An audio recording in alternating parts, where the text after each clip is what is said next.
What is Happiness by Chanel Armstead.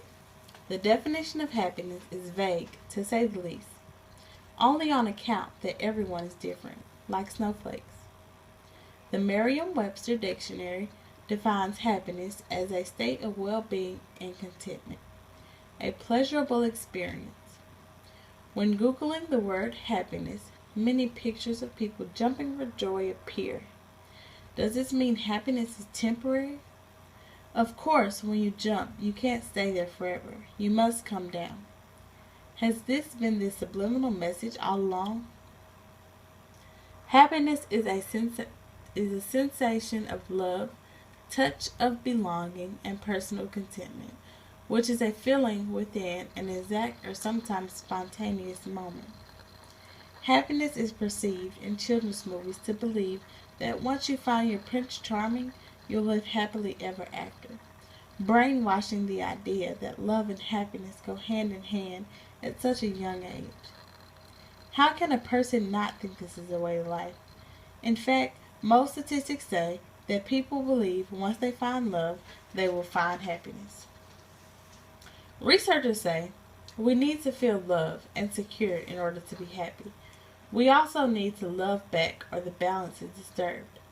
Research shows that it is the quality over our relations that brings us onto the path of happiness. Can a person long for love to a point that they push happiness farther and farther away instead of letting it come to them?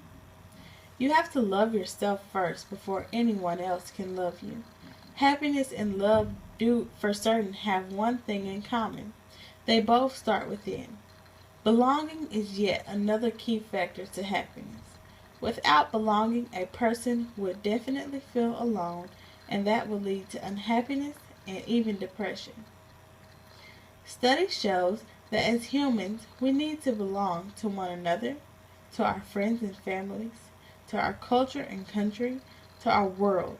Belonging is primal, fundamental to our sense of happiness and well-being. Not saying that those who do prefer to be alone and astray from others are not likely to be happy. However, the statistics of those that do prefer to be amongst others heavily outweigh those that tend to be loners. Usually, individuals that have something in common migrate together. Things such as race, background, religion, and, but not limited to, personal interests. If a person is always worried about what they don't have or what they don't like within, they will never know what they do like about themselves or learn to value what they have. The most common problem with personal contentment today is stressing over what society feels is plus size or how much money you have. A person cannot feel content with themselves if they are always concerned with not looking like the Photoshop magazine models or not having all of the luxuries of life that they see on TV. Not being able to just be okay with what you have and not kill yourself to compete with the next person or keeping up with the Joneses. So many people put on a mask to cover up who they really are, to try and get people to believe that they are something that they're not. The thought is absurd. The only person you have to justify yourself with is you.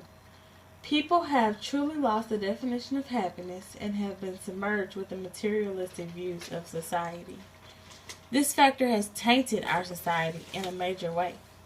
Those that are overwhelmed in fitting in with the status quo tend to be a lot less happy because most of the time they're covering up who they really are to pretend to be in love, to fit into the crowd, and even to pretending like the fake person they're portraying. This is a sad but true reality, and there is nothing we can do about it. This is something that is going to continue to go on forever, because everyone has their own opinions of how a person should look, act, and even who they should be with. People should just realize what they like about themselves and all the other aspects of life and forget what society thinks about anything. Focus on you and figure out who the real you is. We are all living on earth to die. So while you're living, you might as well live for you. If not, who are you living for? Happiness is respectively like beauty. It is in the eye of the beholder and maker, No one can be told how to be happy. It has to just come naturally by the embrace of the one in search for it. Happiness can never be found if the beholder is in its full costume. Be you, and what is meant for you will be delivered.